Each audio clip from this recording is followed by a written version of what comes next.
ஒரு குரு, இளம் சீடர்கள் எதிரில் உட்காந்துருக்கிறாங்க. குரு பாடம் நடத்திக்கிட்டு இருக்கிறார். சீடர்களுக்கு ஒரு ஆசை, அதாவது ஒரு முக்கியமான மந்திரத்தை நம்ம குருநாதர்கிட்ட இருந்து கற்றுக்கணும் அப்படிங்கிறது அவங்க ஆசை. அது என்ன மந்திரம்னா, இறந்தவரை உயிர்ப்பிக்கக்கூடிய புனித மந்திரம், அதாவது செத்தவங்களுக்கு மீண்டும் உயிர் உண்டாக்குகிற மந்திரம். குருவே, தயவு பண்ணி அந்த மந்திரத்தை எங்களுக்கு உபதேசிக்கணும் அப்படின்னு கேட்டாங்க. அது ரொம்ப ஆபத்தானது, அது என்னத்துக்கு உங்களுக்கு வேண்டாமேன்னாராம் குரு. எங்களுடைய நம்பிக்கை உறுதிப்படுறதுக்காகத்தான் கேட்குறோம், வேற ஒன்றும் இல்லை அப்படின்னு நாங்களாம் சீடர்கள். பக்குவப்படாத அறிவுங்கிறது ரொம்ப ஆபத்தானது அப்படின்னாராம் குரு. இது சீடர்களுக்கு புரியல.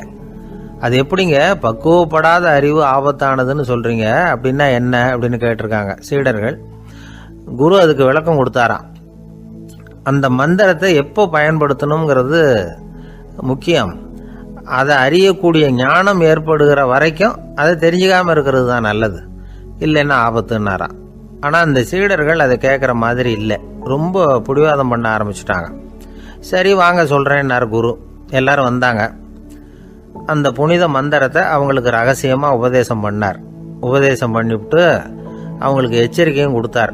இந்த மந்திரத்தை நல்லா ஆராய்ச்சி பார்த்ததுக்கு அப்புறம் தான் உச்சரிக்கணும், அவசரப்பட்டு எதுவும் செஞ்சிடக்கூடாது அப்படின்னு ஒரு தடவைக்கு பல தடவை எச்சரிக்கை கொடுத்தார். சரின்னு சொல்லிவிட்டு அவங்கெல்லாம் மந்திரத்தை கற்றுக்கிட்டு எழுந்திரிச்சு போயிட்டாங்க. ஒரு நாள் அந்த சீடர்கள் எல்லாம் மணற்பாங்கான இடத்துல அப்படியே நடந்து போயிட்டு இருக்கிறாங்க. ஒரு பாலைவன பகுதி மாதிரி ஒரு இடம். அங்கே ஒரு இடத்துல எலும்புகள் குவியலாக கிடந்தது. உடனே இந்த சீடர்கள் முன்ன பின்ன யோசிக்காம, தியானமும் பண்ணாம, அந்த மந்திரத்தோட பயனை சோதிச்சு பார்க்கணும் அப்படின்னு நினச்சிக்கிட்டு அந்த மந்திரத்தை உச்சரிக்க ஆரம்பிச்சிட்டாங்க. அவ்வளவுதான். உடனே என்னாச்சு தெரியுமா, அந்த எலும்புகள் எல்லாம் ஓநாய்களாக மாறி அவங்கள துரத்த ஆரம்பிச்சுட்டுது. சீடர்கள் எல்லாம் தலைதெறிக்க ஓட ஆரம்பிச்சிட்டாங்க. ஓநாய்களும் விடலை, அவங்கள துரத்தி பிடிச்சி கடிச்சு கொதற ஆரம்பிச்சுட்டுது. அப்போதான் அந்த சீடர்களுக்கு குரு சொன்ன அறிவுரையோட அர்த்தம் புரிஞ்சுது. பக்குவப்படாத அறிவு ஆபத்தானது அப்படிங்கிறது. அதனால இதிலிருந்து நாம் தெரிஞ்சுக்க வேண்டியது என்னன்னா, நாம் நம்ம அறிவை வளர்த்துக்கிட்டா மட்டும் போதாது, அந்த அறிவை எப்போ எப்படி பயன்படுத்தணும் அப்படிங்கிற பக்குவமும் நமக்கு வரணும். அப்போதான் வாழ்க்கை நல்லபடியாக அமையும், இல்லைன்னா இடைஞ்சல் தான். இந்த காலத்தில் சில சின்ன பிள்ளைங்களுக்கே அறிவு ரொம்ப பக்குவப்பட்டிருக்குங்கிறத உணர முடியுது. ஒரு சின்ன பையன் பள்ளிக்கூடத்தில் மார்க் லிஸ்ட் கொடுத்தாங்க, வாங்கிக்கிட்டு அவசரமாக வீட்டுக்கு ஓடினான். எதிரில் வந்த ஒருத்தர் கேட்டார், என்ன அவசரம், ஏன் இப்படி வேகமாக ஓடுறேன்னார். எங்கள் அம்மா கிட்ட அடி வாங்கணும், அதுக்காக தான் ஓடுறேன்னா. அடி வாங்கிறதுக்கா இவ்வளவு அவசரம்னார் அவர். அப்படி இல்லைங்க, நான் போகிறதுக்குள்ளே எங்கள் அப்பா வீட்டுக்கு வந்துட்டாருன்னா அவர்கிட்ட அடி வாங்க வேண்டியிருக்கும், அதை அவாய்ட் பண்ணுறதுக்காக இப்படி ஓடுறேன் அப்படின்னு நானா அந்த பையன். இந்த உலகத்தில் எல்லாருக்கும் மகிழ்ச்சி தரக்கூடிய ஒரு பொருள் எது? இது ஒரு முக்கியமான கேள்வி.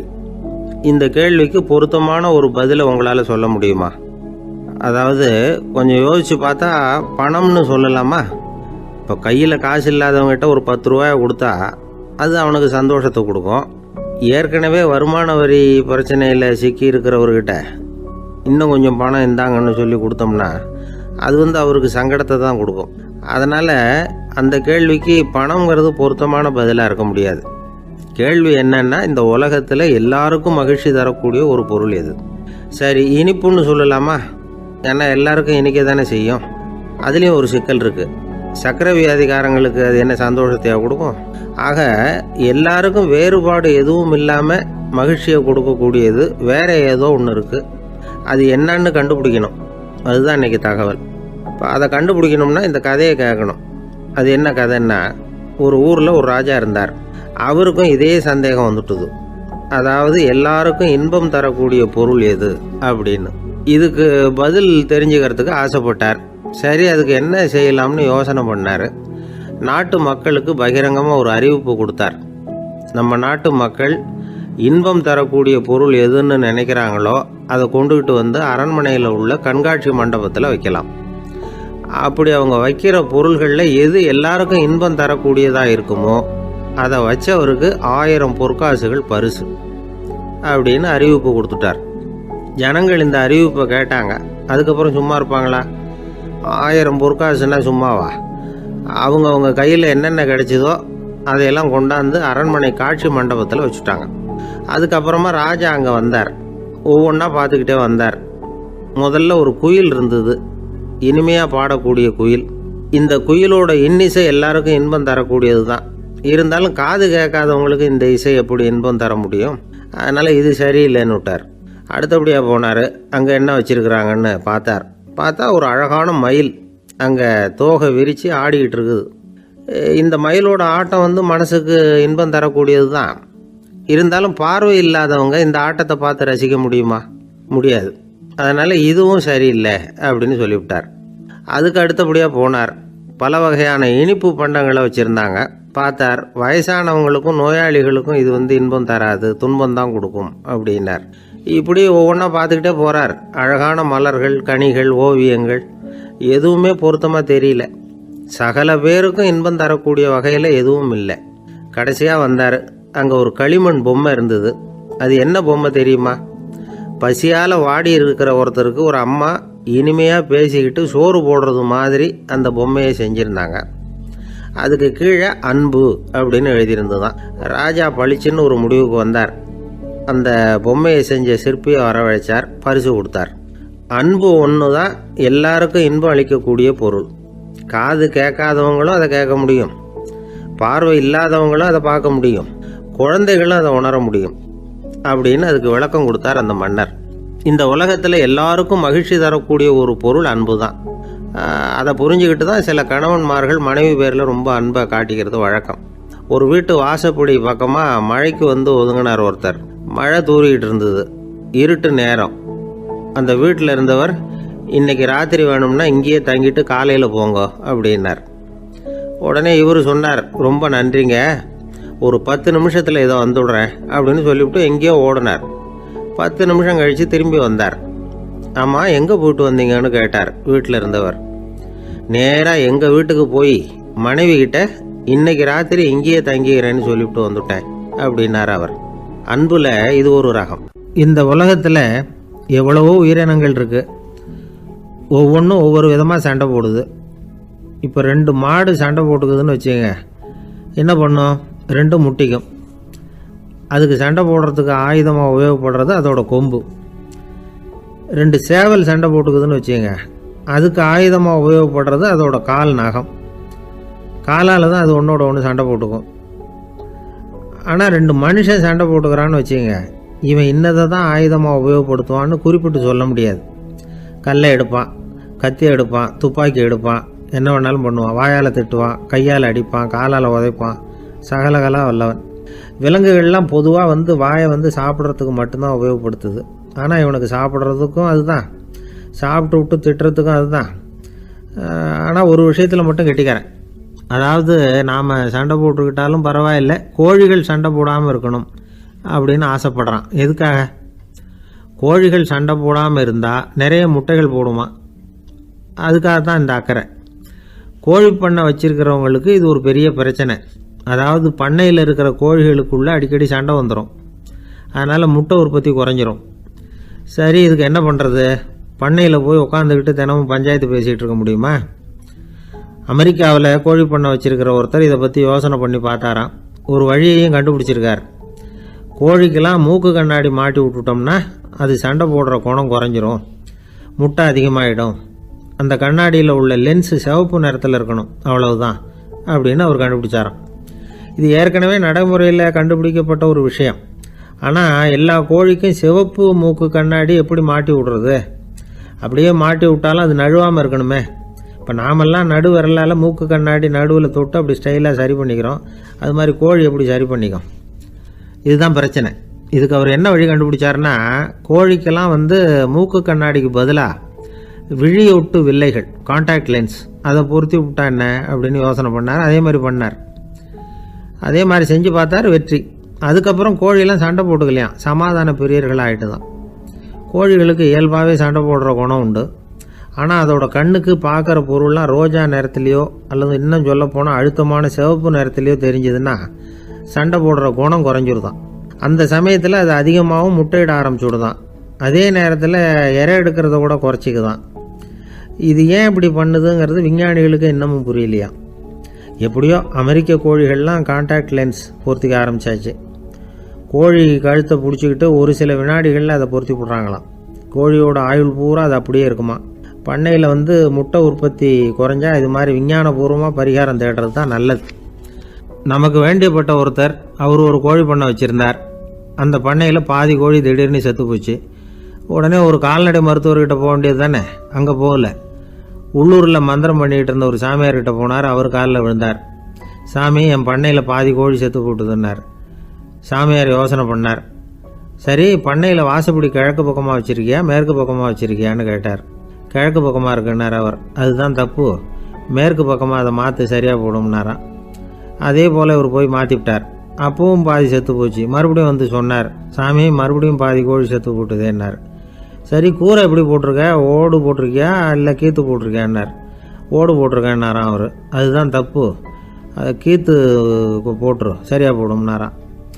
சரின்னு போய் அதையும் மாற்றி பார்த்தார். மறுபடியும் போயிட்டுது, கோழி செத்து போச்சு. வந்தார். மறுபடியும் பாதி செத்து போச்சு சாமின்னு வந்தார். இவரும் யோசனையை மாற்றி மாற்றி சொல்லிகிட்டே இருக்கிறார்.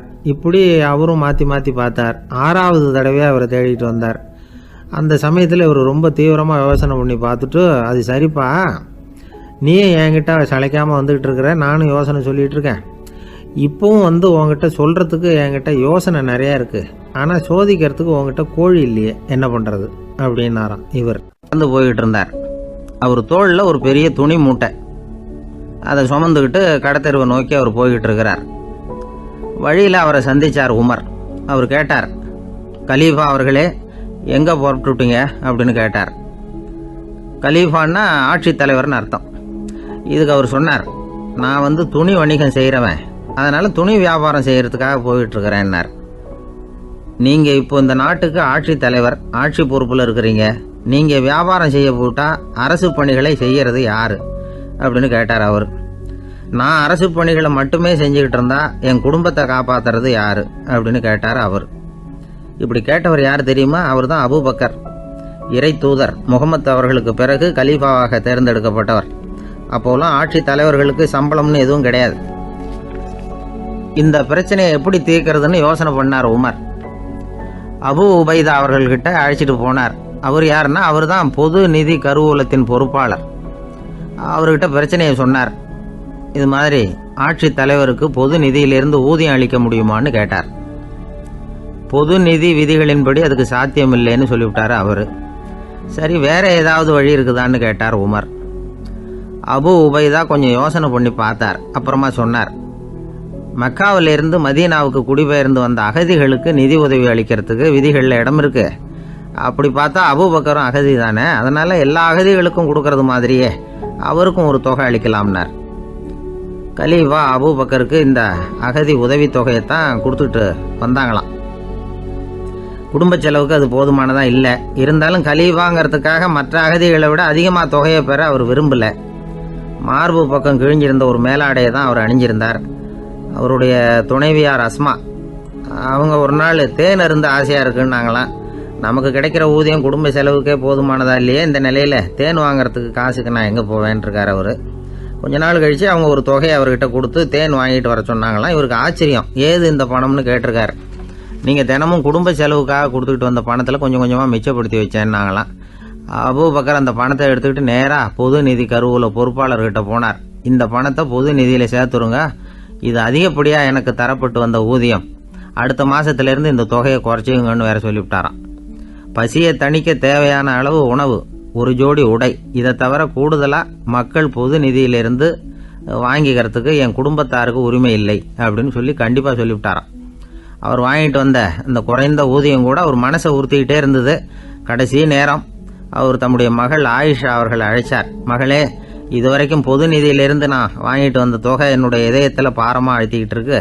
என் தோட்டத்தை விற்று அதில் வர்ற பணத்திலிருந்து நான் இதுவரைக்கும் வாங்கிட்டு வந்த ஊதிய தொகையை கணக்கு போட்டு பொது நிதியில் சேர்த்துடு அப்படின்னாராம்.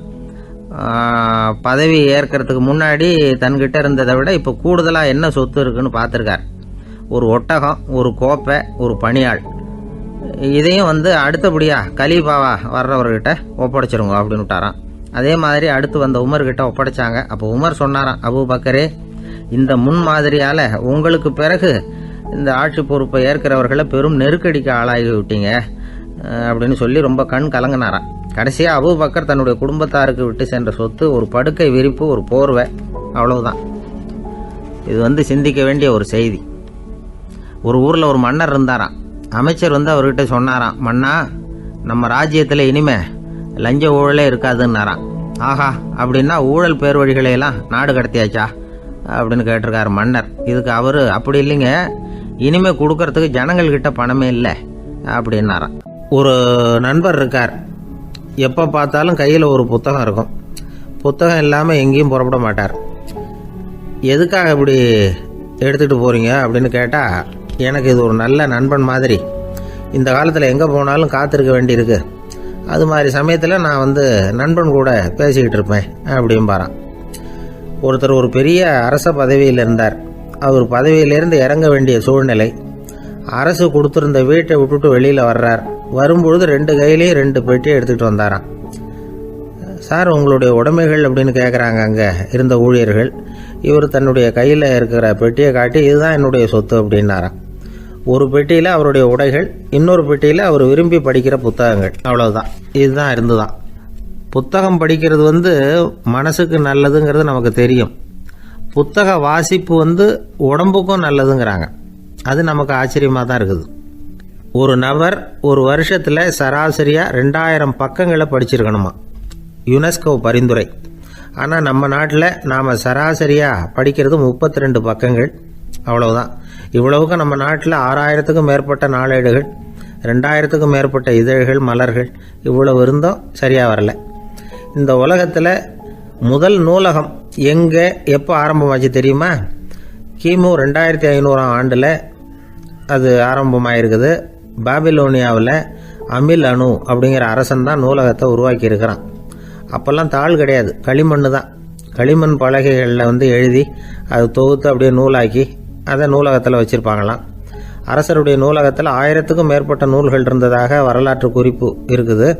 அது மட்டும் இல்லை, அந்த நூலகத்தில் பொருள் வாரியாக, அதாவது சப்ஜெக்ட் வாரியாக புத்தகங்களை வகைப்படுத்தி வச்சுருந்தாங்களாம். அதில் மிச்சம் இருந்த ஒரு 25 களிமண் பலகை புத்தகங்கள் இன்றைக்கும் பிரிட்டிஷ் அருங்காட்சியகத்தில் இருக்குதான். அச்சு, தாள் இதெல்லாம் ஏற்பட்டதுக்கு அப்புறம் அமைக்கப்பட்டது தான் பிரான்சில் இருக்கக்கூடிய பாரிஸ் நூலகம். 1480 பிரெஞ்சு மன்னர் 11ஆம் லூயி இந்த நூலகத்தை அமைச்சாராம். ஆனால் அப்போல்லாம் அரசர்கள் மட்டும்தான் நூலகத்தை பயன்படுத்த முடியுமா.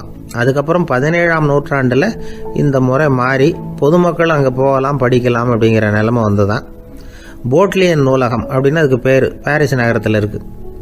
அங்கே தான் நூல்களின் பட்டியல் தயாரிப்பு பணி ஆரம்பமாச்சு. கல்வி வளர்ச்சியையும் நூலகத்தையும் இணைச்சவர் நெப்போலியன் போனபார்ட். முன்பணம் செலுத்தி புத்தகத்தை படிக்கிற முறையையும் அவர் தான் கொண்டுட்டு வந்தாராம். மக்கள்கிட்ட வசூலிக்கிற வரியின் ஒரு பகுதியை நூலகத்துக்கு பயன்படுத்தினவரும் அவர் தானா. நெப்போலியன் நூலகத்தில் உலகத்தில் உள்ள எல்லா மொழி நூல்களும் இருக்குதான். அங்கே ஒரு தமிழ் நூலும் இருந்திருக்குது. அது என்னென்னா கம்பராமாயணம். சோவியத் யூனியனுக்கு படையெடுத்து போனப்போ அங்கேருந்து லட்சக்கணக்கான புத்தகங்களை இந்த பனிச்சறுக்கு வாகனங்கள் இருக்குல்ல, அதில் கொண்டுகிட்டு வந்ததாக வரலாறு. அடுத்தபடியாக குறிப்பிட்டு சொல்லத்தக்க நூலகம் எதுன்னா பிரிட்டிஷ் நூலகம். மிக பழைய கையெட்டு பிரதியெல்லாம் கூட அங்கே இருக்குது. 1753 ஆரம்பமாச்சு. அதில் உள்ள நூல்களை வரிசையாக அடுக்கினா 180 கிலோமீட்டர் நீளத்துக்கு வருமா. மிகப்பெரிய நூலகம் அமெரிக்க தலைநகர் வாஷிங்டனில் இருக்குதான். இந்தியாவை பொறுத்த வரைக்கும் பெரிய பழைய நூலகம் எதுன்னா கல்கத்தா நூலகம். எல்லா இந்திய மொழி நூல்களும் இங்கே உண்டு. மகாகவி பாரதியார் நடத்தின இந்தியாங்கிற இதழின் எல்லா பிரதிகளும் அங்கே பாதுகாப்பாக இருக்குது. படிக்கும் பழக்கம் இங்கே வளர வேண்டியிருக்குது. ஒருத்தர்கிட்ட ஒரு புஸ்தகத்தை கொடுத்து விமர்சனம் எழுத சொல்லியிருந்தாங்க. கொஞ்ச நாள் கழித்து அவரை போய் பார்த்து, என்னங்க புஸ்தகத்தை படித்து பார்த்தீங்களா அப்படின்னு கேட்டாங்களாம். இதுக்கு அவர் சொல்லியிருக்கிறார், இன்னும் நான் படித்து பார்க்கலிங்க, இப்போ தானே விமர்சனமே எழுதி முடிச்சிருக்கிறேன், இனிமே தான் படிக்கணும் அப்படின்னாராம். ஒருத்தர் ரொம்பவும் மகிழ்ச்சியாக வந்துக்கிட்டு இருந்தார். என்ன விஷயம்னு விசாரித்தேன். நான் தோற்று போயிட்டேன், அதுதான் மனசுக்கு மகிழ்ச்சியாக இருக்குது அப்படின்னார். எனக்கு இது ரொம்ப ஆச்சரியமாக போச்சு. இந்த உலகத்தில் தோற்று போகிறவங்க யாரும் மகிழ்ச்சியாக இருக்கிறது இல்லை. அப்படி இருக்கிறப்ப இவர் இப்படி சொல்கிறாரே, எங்கே தோற்று போனீங்கன்னு கேட்டேன். அதுக்கப்புறம் தான் அவர் விவரமாக சொன்னார். என்னோட 5 வயசு குழந்தையோட நான் விளையாடிக்கிட்டு இருந்தேன். அந்த விளையாட்டில் என் குழந்தை ஜெயிச்சுட்டுது, நான் தோற்று போயிட்டேன். அப்படின்னார் ரொம்ப உற்சாகமாக. நான் யோசித்து பார்த்தேன். அதாவது நாம் சின்ன குழந்தையாக இருக்கிறப்போ எந்த விளையாட்டில் கலந்துக்கிட்டாலும் அதில் நாம் தான் ஜெயிக்கணும்னு ஒரு வெறி நமக்குள்ளே இருக்கும். நம்மளை எதிர்த்து விளையாடுறவர் நல்லவரா கெட்டவரா, பெரியவரா சின்னவரா அப்படிங்கிறதெல்லாம் முக்கியம் கிடையாது. அவர் தோற்று போகணும், நாம் ஜெயிக்கணும், அதுதான் முக்கியம். எதிரியை சந்தோஷப்படுத்த விளையாடுகிற கலை அப்போ நமக்கு தெரியறதில்ல. வாழ்க்கையில் ஒரு பக்குவம் வந்ததுக்கு அப்புறம் வெற்றி பெறணுங்கிற மன அழுத்தம் போயிடுது. போட்டியில் ஜெயிக்கணுங்கிறத விட குழந்தையை சந்தோஷப்படுத்தணுங்கிறது முக்கியமாக போச்சு. ஜெயிக்கணுங்கிற வெறி ஓடி போட்டுது. ஒரு குழந்தையா இருந்தப்போ நம்ம வளர்ச்சிக்கு உதவிய வெறி பெரியவனானதுக்கு பிறகு நமக்கு எதிரியாக மாறுது. அதை சரியான சமயத்தில் நாம் புரிஞ்சுக்கிட்டோம்னா போதும், நாம் பொழைச்சிக்கலாம். ஒவ்வொரு மனுஷனுமே வாழ்க்கையோட அடுத்த கட்ட வளர்ச்சியில் அடி எடுத்து வைக்கிற நேரத்தில் தன்கிட்ட இருந்து ஏதோ ஒரு குணத்தை அல்லது தன் குணம் இருந்த ஏதோ ஒரு உறவை நாம் இழக்கத்தான் வேண்டியிருக்குது. ஒரு கட்டம் வரைக்கும் உதவியாக இருந்த குணம் அடுத்த கட்டத்துக்கு தடையாக கூட மாறிடலாம். இந்த பரிமாண மாற்றத்துக்கு உள்ளாகிற ஒவ்வொருத்தரும் பிரத்யட்சமாக இதை உணர்றாங்க. ஆனால் பல பேர் எப்படின்னா பழசை திறந்துவிட்டு புதிய கொள்கைகளை உருவாக்கிக்கிறதுக்கு இஷ்டம் இல்லாமல் இருந்துடுறாங்க, அல்லது அப்படி செய்ய முடியாமல் தவிக்கிறாங்க. இதையெல்லாம் மீறி அந்த பழசை திறந்துட்டா அதை இழந்ததால் உண்டாகிற மன அழுத்தம் சில காலத்துக்கு வருத்திக்கிட்டு தான் இருக்கும், வேறு வழி இல்லை. ஆரோக்கியமான ஒரு முன்னேற்றத்துக்காக அந்த மன அழுத்தத்தை தாங்கிக்கத்தான் வேணும் அப்படிங்கிறாரு அந்த உலக புகழ்பெற்ற மேதை ஒருத்தர், இந்த ஸ்காட் பெக் அப்படிங்கிறவர். பிறந்த நாள் முதல் இதுதான் சரி அப்படின்னு கற்பிக்கப்பட்டு வந்த ஒவ்வொரு தத்துவத்தையும் தங்களுடைய வளர்ச்சிக்கு தகுந்த மாதிரி மாற்றி அர்த்தப்படுத்தி கொள்ள முடியாமல் வாழ்க்கை சூழல்ல அப்படியே அரைப்பட்டு தூளாகிறவர்கள் தான் ரொம்ப தவிக்கிறாங்களாம். இதுதான் அவருடைய கருத்து. பெரும்பாலும் மனிதர்களுடைய நடுத்தர வயசில், அதாவது 30 தாண்டுகிற சமயத்தில் தான் இந்த தவிப்பு உண்டாகுதான். இதை தான் மேற்கத்திய நாடுகளில் அடிக்கடி மிட் லைஃப் கிரைசிஸ் அப்படின்னு சொல்கிறாங்க. அப்பப்போ பழசையெல்லாம் தொலைச்சி விட்டு புதுசாக பிறக்கிறதுக்கு கற்றுக்கணும். ஒவ்வொரு நிமிஷத்தையும் அந்த நிமிஷத்துக்கு ஏற்ற சித்தாந்தம் கொண்டவர்களாக சந்திப்போம் அப்படிங்கிறார் அந்த உளவியல் நிபுணர். இப்படி பழகிக்கிட்டால் வாழ்க்கை இன்பமயம், இல்லைன்னா தவிப்பு மயம்தான். பழசை தொலைக்க முடியாதவர்களில் எத்தனையோ பேர் உண்டு, எத்தனையோ ரகம் உண்டு. அதில் வேடிக்கையான நண்பர்களும் உண்டு. ஒருத்தர் நண்பர் வீட்டுக்கு போனார். அவர் ஏதோ இனிப்பு பலகாரம் கொடுத்து சாப்பிட சொல்லியிருக்கிறாங்க அவங்க வீட்டில்.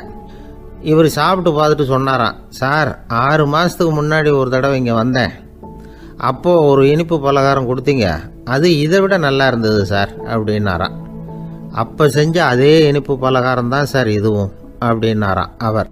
ஐயா, என்னுடைய நூல் வெளியீட்டு விழாவுக்கு அவசியம் நீங்கள் வரணும் அப்படின்னு கூப்பிட்டார் ஒருத்தர். எப்போ வரணும்னு கேட்டேன். அடுத்த வாரம்னார். சரி, புத்தகம் தயாராகிட்டுதா அப்படின்னு. நாளைக்கு தான் அச்சிக்க கொடுக்க போகிறேன்னார். என்னங்க இது, புத்தகம் அச்சிடுறதுக்கு முன்னாடியே அழைப்புதழை அச்சடிச்சு விட்டீங்களே அப்படின்னு கேட்டேன். அதனால் என்னங்க, அந்த காலம் மாதிரியா இப்போல்லாம் அச்சுக்கலை எவ்வளவோ முன்னேறியாச்சுங்க. Linotype, monotype, phototype, laser, இப்படி என்னென்னமோ வந்தாச்சு. இன்னைக்கு கொடுத்தா நாளைக்கே புத்தகம் தயார் அப்படின்னார். இப்படி இந்த அளவுக்கு முன்னேறி இருக்கிற இந்த அச்சுக்கலை ஆரம்பத்தில் எப்படி இருந்தது தெரியுமா? அந்த காலத்தில் காகிதம்னா என்னன்னே தெரியாது. அப்படி ஒன்று கண்டுபிடிக்கப்படவே இல்லை. அப்போல்லாம் எதையாவது ஒன்று எழுதணும்னா அதுக்கு ஆட்டு தோலை தான் பயன்படுத்தி இருக்கிறாங்க. கண்ணுக்குட்டி தோல் கூட அதுக்கு உபயோகப்பட்டு தான். ஐரோப்பாவில் இருந்த பாதிரியார்கள் தோலில் எழுதப்பட்ட புத்தகத்தை தயாரிக்கிறதுல ரொம்ப கெட்டிக்காரங்களாம். எகிப்து, அப்புறம் மத்திய தரைக்கடல் ஓரத்தில் உள்ள நாடுகள், இங்கெல்லாம் தோல் தான் எழுதுபொருளாக பயன்பட்டு வந்திருக்குது. ஆனால் நம்ம நாட்டில் ஓலைச்சுவடிகளை எழுத்துக்கு பயன்படுத்தி இருக்கிறாங்க. எழுதுறதுக்கு தோலை பயன்படுத்தினவங்க பிறகு பேப்பரைஸ் அப்படிங்கிற கோரை புல்லை அதுக்கு பயன்படுத்தினாங்களாம். இதெல்லாம் அப்படி கொஞ்சம் கொஞ்சமாக கண்டுபிடிச்சிட்டு வந்திருக்கிறாங்க. அந்த புல்லை கச்சிதமாக நறுக்க வேண்டியது, நல்லா பதப்படுத்த வேண்டியது, அதுக்கப்புறம் அதில் எழுத வேண்டியது, அவ்வளவுதான். பேப்பருங்கிற சொல்லே இந்த பேப்பைரஸ் அப்படிங்கிறதுலேருந்து வந்தது தான். அதுக்கப்புறம் தான் காகிதம் வந்தது. இதை முதல்ல சீன நாட்டில் தான் கண்டுபிடிச்சாங்க. அது வந்த பிறகு அச்சு எந்திரம் கண்டுபிடிக்க வேண்டிய அவசியம் ஏற்பட்டது. அதை கண்டுபிடிச்சவர் ஜெர்மானிய அறிவியல் அறிஞர் ஜான் கூட்டன்பர்க். அச்சு கலைக்கு அடித்தளம் அமைச்சவர் அவர் தான். ஜெர்மனியில் மெயின்ஸ் அப்படிங்கிற ஊரில் 1399 பிறந்தார். அவரோட மாமன் ஒருத்தர் உலோக வேலையில் வல்லவர். அவர்கிட்ட அந்த வேலையை கற்றுக்கிட்டார். அதோட வைர கற்களை வந்து பட்டை தீட்டுறதுலையும் ரொம்ப தேர்ச்சி பெற்றிருந்தார். இளம் வயசுலேயே சும்மா இருக்க மாட்டாராம். எதை செஞ்சாலும் அதை திறமையாக செய்வாராம். அவர் தான் முதல்ல மர அச்சு எழுத்துக்களை உருவாக்கினார். அது மேலே மை தடவி பிரதிகள் எடுத்தார். அதுக்கப்புறம் உலோக எழுத்துக்கள், முதல்ல காரியம், அப்புறம் இரும்பு, அப்புறம் கலப்பு உலோகம், பிறகு அச்சடிக்கிறதுக்கு எந்திரம் ஒன்றையும் உருவாக்கினார். முதல்ல பைபிள் அச்சடித்தார். 1468 அவர் இறந்து போனார். 16ஆம் நூற்றாண்டில் மேலை நாடுகளில் இருந்து மர எழுத்துக்களை கொண்டுகிட்டு வந்து தமிழ்நாட்டில் கிறிஸ்துவ நூல்களை அச்சிட்டாங்க. அப்போல்லாம் வந்து அச்சகங்கள் வந்து போதிய அளவுக்கு இங்கே இல்லை. அதுக்கு என்ன காரணம்னா, இந்தியர்கள் வந்து அச்சகங்களை நடத்தக்கூடாது அப்படின்னு சட்டம். 1835 வரைக்கும் அந்த சட்டம் வந்து நடைமுறையில் இருந்தது. இந்த நிலைமையில் அங்கேயும் இங்கேயுமா 1-2 அச்சகங்கள் ஆரம்பமாச்சு. 1713 தரங்கம்பாடியில் லூத்தரன் மிஷன் அச்சகம், அதே ஆண்டில் சென்னையில் SPCK அச்சகம். இது ரெண்டும் தான் இந்தியாவில் முதல்ல தொடங்கப்பட்ட அச்சகங்கள். ஆட்டுத்தோல்லையும் ஓலைச்சுவடியிலையும் எழுதப்பட்ட எழுத்துக்கள் இன்னைக்கு எங்கேயோ போயிட்டுது. ஆனால் நம்ம ஊரில் எழுத்தாளர்கள் நிலைமை தான் ஒன்றும் சொல்லிக்கிறது மாதிரி இல்லை. நம்ம ஆள் ஒருத்தர் சொன்னார், சார் நான் சொந்தத்தில் ஒரு அச்சாபீஸ் வச்சுருந்தேன், இப்போவும் வச்சுருக்கிறேன். அதனால் என்னுடைய படைப்புகளை புத்தகமாக வெளியிடுறதுல எனக்கு ஒன்றும் கஷ்டம் இல்லை. வருஷத்துக்கு ஒரு புத்தகம் எழுதி வெளியிட்டுருவேன். 15 வருஷமாக இலக்கிய உலகத்துக்கு இப்படி சேவை செஞ்சுக்கிட்டு வர்றேன். ஆனால் இந்த வருஷம்தான் வாசகர்கள் வந்து எனக்கு பாராட்டு விழா நடத்தியிருக்கிறாங்க அப்படின்னார். இந்த வருஷம் அப்படி என்ன விசேஷம் அப்படின்னு கேட்டோம். இந்த வருஷம்தான் நான் எந்த புத்தகம் எழுதி வெளியிடாமல் இருந்தேன், அதுக்காகத்தான் எனக்கு இந்த பாராட்டு விழா அப்படின்னார். ஊருக்கு வெளியில் அமைதியான ஒரு இடம், அங்கே ஒரு ஆசிரமம், அங்கே ஒரு சாமியார். அவர் தினமும் நல்ல போதனைகள்லாம் செய்வார். பல பேர் போய் அங்கேயே சில நாள் தங்கி இருந்து அவர் சொல்கிற அறிவுரைகளை எல்லாம் கேட்டுக்கிட்டு வர்றது வழக்கம். ஒரு தடவை அவரை பார்த்துட்டு போகிறதுக்காக 3 வெளியூர் தம்பதிகள் வந்தாங்களாம். அந்த மடத்திலேயே சாப்பிட்டுக்கிட்டு தங்கி இருந்து அவங்களுடைய போதனைகளை கேட்டுக்கிட்டு போகணுங்கிறது அவங்க நோக்கம். காலையில் குளிச்சுட்டு பூஜையில் உட்காந்தார் அந்த சுவாமி. இவங்களும் குளிச்சுட்டு அந்த பூஜையை பார்க்கறதுக்காக அவர் முன்னாடி வந்து உட்காந்தாங்க. பூஜை ஆரம்பமாச்சு. சம்பிரதாயப்படி அது ரொம்ப நேரம் நடந்துக்கிட்டே இருக்குது. இவங்களுக்கு நல்ல பசி இருந்தாலும் இந்த நேரத்தில் அதை எப்படி வெளியில் காட்டிக்கிறது? பேசாமல் இருந்தாங்க. அந்த சுவாமி பூஜையை முடித்தார். அதுக்கப்புறம் பேச ஆரம்பித்தார். பேச்சு அருமையாக தான் இருந்தது, அமிர்தமாக தான் இருந்தது. இருந்தாலும் இவங்களுக்கு இருக்கிற வயிற்று பசி அது சரியாக கவனிக்க விடலை. அந்த சுவாமியே இதை கவனிச்சதா தெரியல. இவங்களுக்கு மனசுக்குள்ள ஒரு எண்ணம், உள்ளே சாப்பாடு தயாராகிட்டு இருக்கும் போல இருக்கு, இந்த பேச்சு முடிஞ்சது நம்மளை உள்ளே அழைச்சிட்டு போய் சாப்பாடு போடுவாங்கன்னு நினைக்கிறோம் அப்படின்னு இவங்களாம் நினச்சிக்கிட்டாங்க. ஆனால் சுவாமி இதை பற்றி எதுவுமே பேசலை, கண்டுக்கலை. ஒரு அம்மாவால் அதுக்கு மேலே சும்மா இருக்க முடியுமா? முடியல. சாப்பாட்டை கவனிக்கலாமா அப்படின்னு சொல்லி மெதுவாக ஆரம்பித்தாங்க. ஓ கவனிக்கலாமே அப்படின்னு உள்ளே அழைச்சிட்டு போனார் சுவாமி.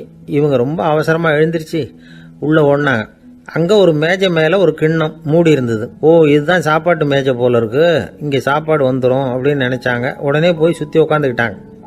சுவாமி அந்த கிண்ணத்தை எடுத்து அந்த அம்மா கிட்ட கொடுத்தார். அவங்க அதை வாங்கி மூடியை திறந்து பார்க்குறாங்க. உள்ளே ஒரு சாவி இருக்குது. ஓ சரிதான், இது சமையலறை சாவி போல இருக்கு, அங்கே போய் அதை திறந்து சாப்பாட்டை நாமே எடுத்துக்கிட்டு வந்து இங்கே வச்சுக்கிட்டு சாப்பிடணும் போல இருக்கு அப்படின்னு நினச்சாங்க. சாவி இருக்கு இல்லையா, வாங்க பூட்டு நிறையா காட்டுறேன் அப்படின்னு சுவாமி அவங்கள அழைச்சிட்டு போனார், காட்டினார். இவங்க அந்த அறையை ரொம்ப ஆவலோடு திறந்தாங்க. உள்ளே பார்த்தா அங்கே அரிசி, பருப்பு, விதவிதமான காய்கறி எல்லாம் இருக்குது. சமையலுக்கு வேண்டிய மிளகாய், எண்ணெய், பால், தயிர், நெய் இப்படி எல்லாமே இருக்குது. அடுப்பு, விறகு, நெருப்பு போட்டி அது கூட அங்கே இருக்குது. சாப்பாடு தயாராக இருக்கும்னு நினச்சிக்கிட்டு போனால் இப்படி இருக்குதே அப்படின்னு சொல்லி அதை பார்த்ததும் ரொம்ப சோர்ந்து போட்டாங்க அவங்க. சுவாமி என்ன இது சாப்பாடு இல்லையா அப்படின்னாங்க. அதுதான் சாப்பாட்டுக்கு வேண்டிய எல்லாம் இங்கே இருக்குதே, அடுப்பு மூட்டி நீங்கள் தான் அவங்கவுங்க ருசிக்கு தகுந்த மாதிரி சமைச்சிக்கணும். இந்த சன்னியாசிக்கு எப்படி சமைக்க தெரியும் அப்படின்னு கேட்டார் சுவாமி. சாப்பாடு தயாராக இருக்கும்னு நாங்கள் எதிர்பார்த்தோம் அப்படின்னாங்க. நீங்கள் இப்படி சொல்லுவீங்கன்னு நானும் எதிர்பார்த்தேன். இது வரைக்கும் நான் எவ்வளவோ தத்துவம்லாம் எடுத்து சொன்னேன். எல்லாத்தையும் விட இதுதான் அனுபவபூர்வமான தத்துவம்.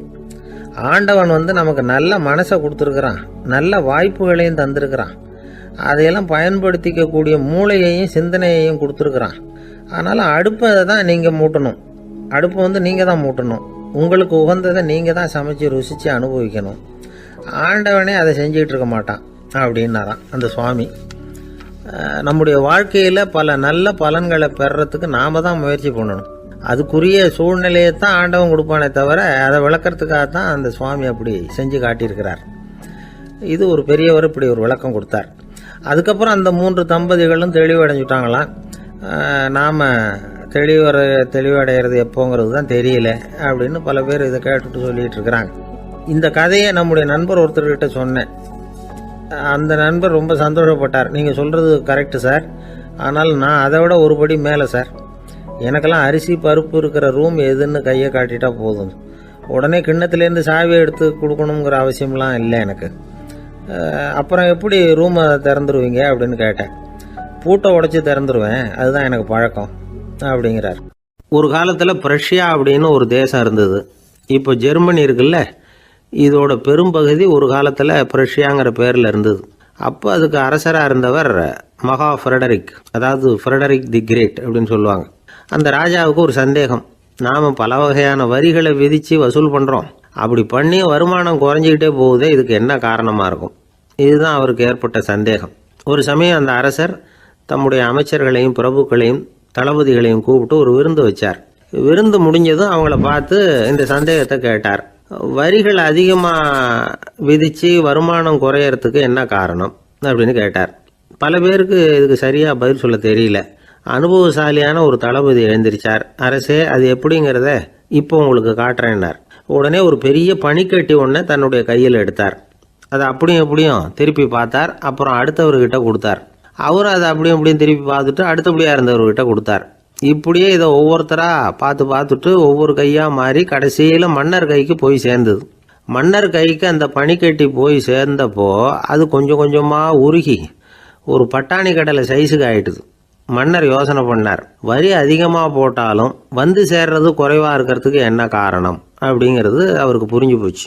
காலம்தான் மாறிட்டு இருக்கே தவிர இந்த கையூட்டு வாங்குற பழக்கம் மாறினதாக தெரியல. இன்னொரு ராஜா இருந்தார். அவர் தன்னுடைய ராஜாங்கத்தில் லஞ்ச ஊழலே சுத்தமாக இருக்கக்கூடாது அப்படின்னு நினச்சார். அவர்கிட்ட பல்வேறு துறைகளுக்கும் பொறுப்பாக இருந்த பல பேரும் ரொம்ப சுத்தமாகவும் நேர்மையாகவும் இருந்தாங்க. ஒரே ஒருத்தர் மட்டும் எல்லார்கிட்டையும் லஞ்சம் வாங்கிட்டே இருந்தார். அவரை வேறு வேறு துறைகளுக்கு மாற்றி பார்த்தாரு. அந்த ராஜா என்னென்னமோ பண்ணி பார்க்குறாரு. எந்த வேலையை கொடுத்தாலும் அதுலேயும் லஞ்சம் வாங்கிறதுக்கு ஒரு வழியை உண்டு பண்ணிக்குவார் அந்த ஆள். ராஜாவுக்கு இது ஒரு பெரிய தலைவலியாக போட்டுது. இவர் என்ன பண்ணுறது, இவருக்கு என்ன வேலையை கொடுக்கறது, கொஞ்சம் கூட லஞ்சம் வாங்கிறதுக்கு சான்ஸே இல்லாத ஒரு வேலையை கொடுக்கணும் அப்படின்னு திட்டம் போட்டார். ஒரு நாள் அவருக்கு அந்த உத்தரவும் போட்டுட்டார். அதாவது அவருக்கு என்ன வேலைன்னா, கடற்கரையில் தான் அவருக்கு ஆஃபீஸ், அங்கேயே இருந்துக்க வேண்டியது.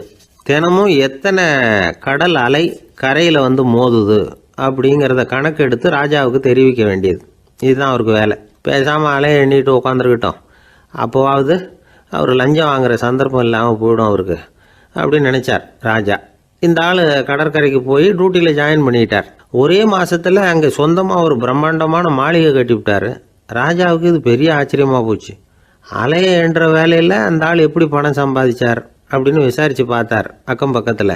அந்த ஆள் என்ன பண்ணியிருக்கிறாருன்னா, கடற்கரையில் போய் பொறுப்பு ஏற்றுக்கிட்ட உடனே அங்கே இருந்த மீனவர்கள்கிட்ட எல்லாம் இந்த கரையில் வந்து ஒரு நாளில் வந்து மோதுற அலைகள் எத்தனை அப்படின்னு கேட்டிருக்காரு. அது எப்படிங்க தெரியும்னு இருக்காங்க அவங்க. தினமும் அந்த எண்ணிக்கை தெரியணும். நம்ம ராஜாவுக்கு தினமும் அறிக்கை அனுப்பணும், டெய்லி ரிப்போர்ட்டு. தவறுனா நீங்கள் இந்த கடலில் போய் மீன் பிடிக்கிறதுக்கு ராஜாவோட அனுமதி கிடைக்காது அப்படின்ட்டுருக்காரு. உடனே மீனவர்களும் பயந்து போட்டாங்க. கடலுக்கு போகிறதுக்கு அனுமதி இல்லைன்னா பட்டினி கிடக்கிறது மாதிரி ஆகிடுமே. மெதுவாக அந்த ஆளுகிட்ட போனாங்க, காதோட காதாக சொன்னாங்க, ஐயா, எங்களால் வந்து கடல் அலையை வந்து எண்ண முடியாது. தினமும் எங்களால் முடிஞ்சதை உங்களுக்கு பணமாக கொடுத்துட்றோம். நீங்கள் தான் ராஜா கிட்ட சிபாரிசு பண்ணி நாங்கள் தொடர்ந்து மீன் பிடிக்கிறதுக்கு அனுமதி வாங்கி கொடுக்கணும் அப்படின்னு வேண்டிக்கிட்டாங்க. பணம் தினமும் வந்து சேர ஆரம்பிச்சுட்டுது. பதவியில் மற்ற பதவியோட இந்த பதவி எவ்வளவோ மேல் அப்படின்னு நினச்சிட்டான் அந்த ஆள். அது மட்டும் இல்லை, தயவு பண்ணி என்னை இந்த இடத்த விட்டு மாற்றி விடாதீங்க சார் அப்படின்னு வேற கேட்க ஆரம்பிச்சுட்டானா. கிபி 1078 வருஷம் மார்ச் மாதம் 19ஆம் தேதி திங்கட்கிழமை அதிகாலை நேரம் ஒரு குழந்தை பிறந்தது. எங்க தெரியுமா? காஸ்பியன் கடலுக்கு தெற்கே பாரசீக மொழி வழங்கிய தபரிஸ்தான் மாநிலத்துல ஜீலான்கிற புனித நகர், அதோட புறநகர் பகுதியில் உள்ள நீப்புங்கிற ஊர்ல தான் அந்த குழந்தை பிறந்தது. அந்த இடம் இப்போ ரஷ்யாவில் இருக்கு. அந்த குழந்தை யாருன்னு நினைக்கிறீங்க? அதுதான் முஹித்தீன் பெருமான், ஆன்மீக சாதனைகள் புரிந்த மகான். முஹித்தீன் ஆண்டகை தன்னுடைய 18வது வயசுல உயர்கல்விக்காக ஜீலான் நகரத்தை விட்டு பகுதாத் நகரத்துக்கு புறப்பட்டு போறார். இளம் பிராயம் தானே, அதனால துணைக்கு ஒரு வர்த்தக கூட்டத்தோட சேர்ந்து போயிட்டு இருக்கிறார். ரொம்ப தூரம் போகணும். ஒவ்வொரு இடமா தங்கி தங்கி போயிட்டு இருக்கிறாங்க. ஒரு இடத்துல ஒரு கொள்ளை கூட்டம் பயங்கரமான ஆயுதங்களோட அவங்கள வழிமறிச்சுட்டுது. அந்த வர்த்தக கூட்டம் வச்சிருந்த பொருள்களை எல்லாம் அவங்க பறிச்சு விடுறாங்க. இவங்களும் பயந்துகிட்டு இருந்தது எல்லாத்தையும் அவங்க கிட்ட கொடுத்துடுறாங்க. முஹைத்தீன் ஆண்டகை மட்டும் இதையெல்லாம் பார்த்துக்கிட்டு தனியா ஒதுங்கி நிக்கிறார். ஒரு 18 வயசு பையன் மட்டும் இப்படி தனியா அநாத சிறுவன் மாதிரி நின்றுட்டு இருக்கிறத அந்த கொள்ளை கூட்டத்தில் இருந்த ஒருத்தன் பாக்குறான். கிட்ட நெருங்கி வர்றான். அலட்சியமாவும் கிண்டலாவும் உங்ககிட்ட ஏதாவது இருக்குதா அப்படின்னு கேக்குறான். இவங்கிட்ட என்ன இருக்க போகுது அப்படிங்கிற நம்பிக்கையில அவன் அப்படி கேக்குறான். உடனே இவரு இருக்குதே, என்கிட்ட 40 தீனார் இருக்கு அப்படிங்கிறார். இப்படி சொல்லியும் அந்த கொள்ளைக்காரனுக்கு நம்பிக்கை வரல. என்னிடம் விளையாடாத, பொய் சொல்லாத, உண்மையை சொல்லு அப்படிங்கிறான் அவன். உண்மையைத்தான் சொல்றேன், என்கிட்ட 40 தீனார் இருக்கு அப்படிங்கிறார் இவர். எங்க வச்சிருக்கிற அப்படின்னு கேக்குறான். சட்டையின் விழாப்புறத்துல உள்ள பகுதியில அதை வச்சு தச்சிருக்கிறாங்க அப்படின்னு உண்மையை சொல்றார். உடனே கொள்ளை கூட்ட தலைவன் அதை கத்தியால கீறிப்பார் அப்படின்னு உத்தரவு போடுறான். அந்த சட்டையை கிழிக்கிறாங்க. உள்ள இருந்து 40 பொற்காசுகளும் பொல பொலன்னு கீழே கொட்டுச்சு. அதை பார்த்த உடனே அந்த கொள்ளை கூட்ட தலைவன் மலைச்சு போய் நின்னுட்டான். காசை பார்த்துட்டு அவன் மலைச்சு போல, பொய் பேசாத அந்த பையனோட நேர்மையை பார்த்துட்டு அவன் அப்படி நின்னான். மெதுவா அந்த பையன் கிட்ட வந்தான். ஏன்பா, நீ என்ன பணக்கார குடும்பமா அப்படின்னு கேட்டான். அப்படிலாம் இல்ல, எனக்கு அப்பா இல்ல, அம்மா மட்டும்தான் உண்டு. எங்க அப்பா எனக்குன்னு விட்டு போன சொத்தே இந்த 40 தீனார் தான் அப்படின்னாரு இவர். அப்படி இருந்துமா உண்மை பேசணும்னு ஆசைப்பட்டேன். என்கிட்ட ஒண்ணும் இல்லைன்னு ஒரு வார்த்தை சொன்ன உன்னை விட்டுருப்போமே அப்படின்னா அவன். அப்படி இல்லைங்க, நான் இறைவன் திருநாமத்தை அறியக்கூடிய கல்வி ஞானத்துக்காக இப்ப போயிட்டு இருக்கிறேன். இறைவன் திருநாமத்தை உச்சரிக்க வேண்டிய நாவால பொய் பேசக்கூடாதுன்னு எங்க அம்மா சொல்லி இருக்கிறாங்க. அதனால நான் எப்பவுமே பொய் சொல்ல மாட்டேன் அப்படின்னு என்னுடைய தாய்க்கு வாக்கு கொடுத்திருக்கிறேன் அப்படின்னார் அவர். முஹைத்தீன் பெருமான் வார்த்தைகளை கேட்ட அந்த கொள்ளையர்கள் மனம் திருந்தி நல்லவங்களா ஆயிடுறாங்க. அந்த கொள்ளையர் தலைவன் பிற்காலத்துல ஒரு பெரிய மகான் ஆயிடுறார். பெரியவர்கள் வாழ்க்கையில நடக்கிற இது மாதிரி சம்பவங்கள் தான் நாம நல்ல விதமா வாழறதுக்கு துணையா இருக்கும். அந்த காலத்துல கொள்ளையர்களே பெரியவங்க செயலை பார்த்து மனம் திருந்தி இருக்கிறாங்க. இந்த காலத்துல யார் இப்படி இருக்கிறா? இந்த காலத்துல மகான் ஒருத்தரை பார்த்தேன், எனக்கு வேண்டியப்பட்ட மகான். ஏங்க, நீங்களும் மகான் ஆகிறதுக்கு முன்னாடி கொள்ளை அடிச்சுட்டு இருந்தீங்களா அப்படின்னு கேட்டேன். அவர் மெதுவா கண்ணை திறந்து என்ன நிமிர்ந்து பார்த்தார். அப்படி இல்லப்பா, நான் கொள்ளை அடிக்கிறதுக்காகத்தான் மகானாவே ஆகி இருக்கிறேன் அப்படின்னு சொல்லிவிட்டு மறுபடியும் கண்ணை மூடிட்டார். 21ஆம் வருஷம் செப்டம்பர் மாசம் 22ஆம் தேதி மதுரை மேலமாசி வீதியில உள்ள ஒரு வீடு. அங்க அன்னைக்கு நடந்த ஒரு அற்புத நிகழ்ச்சி பின்னாடி உலக மக்களை எல்லாம் ஆச்சரியப்பட வச்சுது. இந்திய வரலாற்றிலேயே அது ஒரு முக்கியமான நிகழ்ச்சி. உலக மக்கள் கவனமெல்லாம் காந்திஜியின் பக்கம் திரும்புறதுக்கு காரணமா இருந்த நிகழ்ச்சி அது. கதர் துணி பிரச்சாரத்துக்காக காந்திஜி மதுரைக்கு வந்திருந்தார். சென்னை துணி வணிகர் சங்கத்தின் துணைத் தலைவர் ஒருத்தர் இருந்தார், ராம்ஜி கல்யாண் சேட்ஜி. அவருடைய வீடு மதுரை மேலமாசி வீதியில் இருந்தது. அந்த வீட்டில் தான் காந்திஜி தங்கியிருந்தார். அப்போ வயலுக்கு போற உழவர்கள்லாம் சின்ன சின்ன துண்டை இடுப்புல கட்டிக்கிட்டு கலப்பையை தூக்கிக்கிட்டு தெருவில் நடந்து போறதை கவனிச்சார். ஏற்கனவே சேலத்துக்கு தெற்க பல பகுதிகளில் ஆண்களும் பெண்களும் அறகுறை ஆடைகளோட உழைச்சிக்கிட்டு இருக்கிறத கண்ணால கண்டிருக்கிறார் அவரு. இந்தியரின் சராசரி உடை இவ்வளவுதான் அப்படிங்கிறத புரிஞ்சுக்கிட்டார். மனசை என்னவோ பண்ணியிருக்குது. ராத்திரி பூரா அதை பத்தியே யோசனை. 22/9/21 வியாழக்கிழமை காலையில காந்திஜி எழுந்திருக்கிறார். அவர் கூட தங்கியிருந்தவங்களையெல்லாம் பார்த்து சொன்னார், இன்னையிலிருந்து அறையில முழு அகலத்துண்டு தான் கட்டுவேன். குளிர் அதிகமாக உள்ள காலங்களில் மட்டும் போர்வை ஒன்றா உபயோகப்படுத்துவேன். மற்றபடி மேலங்கியோ குல்லாவோ எதுவும் போட்டுக்க மாட்டேன். தற்காலிகமாக இந்த ஏற்பாட்டை 1 மாசத்துக்கு ஏற்றுக்குவேன். அதுக்கு பிறகு உசிதம் போல எண்ணி பார்த்து முடிவு பண்ணுவேன் அப்படின்னார். அவருடைய குரல் உறுதியாக இருந்துதான். உடனே செயலில் இறங்கினார். தம்முடைய 10 முழ வேட்டி, மேலங்கி, உள் சட்டை, குல்லா எல்லாத்தையும் களைஞ்சார். வேட்டியிலிருந்து ஒரு 4 முழ துணியை எடுத்துக்கிட்டார். இதுக்கு உதவி செஞ்சவர் அன்னைக்கு விருதுநகரில் பிரபல தொண்டராக இருந்த பழனிக்குமார பிள்ளை. வெட்டி எடுத்த துண்டை நீள வாக்கில் ரெட்டையாக மடித்தார். அதை இடுப்பில் துண்டு மாதிரி கட்டிக்கிட்டாரு. தலையில் சின்ன உச்சி குடுமி, அறையில் சின்ன துண்டு. அண்ணல் காந்தி ஆண்டி கோலத்தில் காட்சி அளிக்கிறார். கூட இருந்தவங்களை பார்த்து காரைக்குடிக்கு புறப்படலாமே அப்படின்னார். அவர் நண்பர்களும் சீடர்களும் திகைச்சு போய் நிற்கிறாங்க. இந்த விரதம் நிரந்தரமாக ஆயிடுமோங்கிற பயம் அவங்களுக்கு. எப்படியோ இந்த விவரம் ராஜாஜிக்கும் அன்னைக்கு பிரபலமாக விளங்கின தேசபக்தர் டாக்டர் TSS ராஜனுக்கும் எட்டுச்சு. உடனே 2 பேரும் ஓடி வந்தாங்க. வேண்டாமே இந்த கோலம் அப்படின்னாங்க. காந்திஜி தன்னுடைய முடிவில் உறுதியாக இருந்தார். ராஜாஜி என்னென்னமோ வாதமெல்லாம் பண்ணி பார்த்தார். உங்களுடைய வாதத்துக்கு என்னால் பதில் சொல்ல முடியல, இருந்தாலும் நான் செய்கிறது தான் சரிங்கிறதுல எனக்கு சந்தேகம் இல்லை. இன்னைக்கு அதிகாலை 3 மணி இருக்கும். நான் ஓரளவு விழிச்சுக்கிட்டேன். அதாவது உறக்கமும் விழிப்புமாக இருந்த நிலையில் எனக்கு இந்த எண்ணம் உண்டாச்சு. இது என்னுடைய அந்தராத்மாவின் ஆணை, அதை என்னால் மீற முடியாது அப்படின்னு சொல்லிவிட்டாராம் காந்திஜி. கதர் பிரச்சாரத்துக்காக காரைக்குடிக்கு கிளம்பினார். வாசல்ல 4 மோட்டார் வண்டிகள் காத்துக்கிட்டு இருந்தது. வீதியில் 2 பக்கமும் ஜனங்கள். காந்திஜி இடுப்பு துணியோட மோட்டார் வண்டியில் ஏறினார். நண்பர்களும் சீடர்களும் மக்களும் உடல் சிலிர்க்க அந்த காட்சியை பார்க்குறாங்க. மோட்டார் வண்டி நகர ஆரம்பிக்குது. எப்பேற்பட்ட காட்சி அது! சுக்கநாத பெருமானியே கூலி ஆளாக்கிய அப்படி ஆக்கி மண் சுமக்க வச்ச மதுரை இல்லையா, அந்த மதுரை தான் காந்திஜி துறவி கோலம் கொள்றதுக்கும் காரணமாக இருந்திருக்குது. இது இன்னைக்கு எத்தனை பேருக்கு தெரியும்? ஒரு தடவை காந்திஜி நேருவும் சுற்றுப்பயணம் செஞ்சாங்களாம். ஒரு இடத்துல நடந்து போயிட்டு இருக்கிறாங்க. குறுக்க ஒரு வாய்க்கால். நேரு என்ன பண்ணார் தெரியுமா? தன்னுடைய இளமை துடிப்பை காட்டுறதுக்காக கொஞ்சம் தூரம் பின்னாடி போய் அங்கேருந்து வேகமாக ஓடி வந்து அந்த வாய்க்காலை தாண்டினாராம். காந்திஜி அப்படி பண்ணலை. பக்கத்தில் இருந்த பாலம் வழியாக அந்த வாய்க்காலை கடந்து வந்தார். நேரு காந்திஜியை பார்த்து சிரிச்சுக்கிட்டே, என்ன மாதிரி நீங்களும் தாண்டி இருக்கலாமே அப்படின்னாராம். அதுக்கு காந்திஜி சிரிச்சுக்கிட்டே சொன்னாராம், 2 அடி முன்னேறதுக்காக 5 அடி பின்னாடி போகிறதா அப்படின்னாராம். ஒரு ஊரில் ஒரு ராஜா இருந்தார். அந்த ராஜாவுக்கு ஒரு புள்ள. அந்த புள்ளைக்கு விவரமே தெரியாது. அவன் ஒரு முட்டாளுங்கிறது எல்லாருக்கும் தெரியும். ஆனாலும் அவன் தான் அடுத்தபடியாக ஆட்சிக்கு வர வேண்டியவன். ஆட்சி பொறுப்பை ஏற்க வேண்டிய ஒருத்தன் இப்படி இருந்தால் என்ன பண்ணுறது அப்படிங்கிறது எல்லாருக்கும் உள்ள கவலை. மன்னர் அமைச்சர்களை கூட்டினார். ஆலோசனை கேட்டார், என்ன பண்ணலாம்னு. இவனை இன்னொரு நாட்டு பல்கலைக்கழகத்துக்கு அனுப்பி பார்க்கலாம். அங்கே போய் படிச்சுட்டு வரட்டும். நிறைய படிச்சுட்டு நல்ல ஞானத்தோடு திரும்பி வரட்டும். அதுக்கப்புறம் பார்த்துக்கலாம் அப்படிங்கிறது அவங்க சொன்ன ஆலோசனை. மன்னருக்கும் அது சரின்னு தோணுச்சு. மகனை வெளி தேசத்துக்கு அனுப்பி வச்சார். இவனும் போனான்.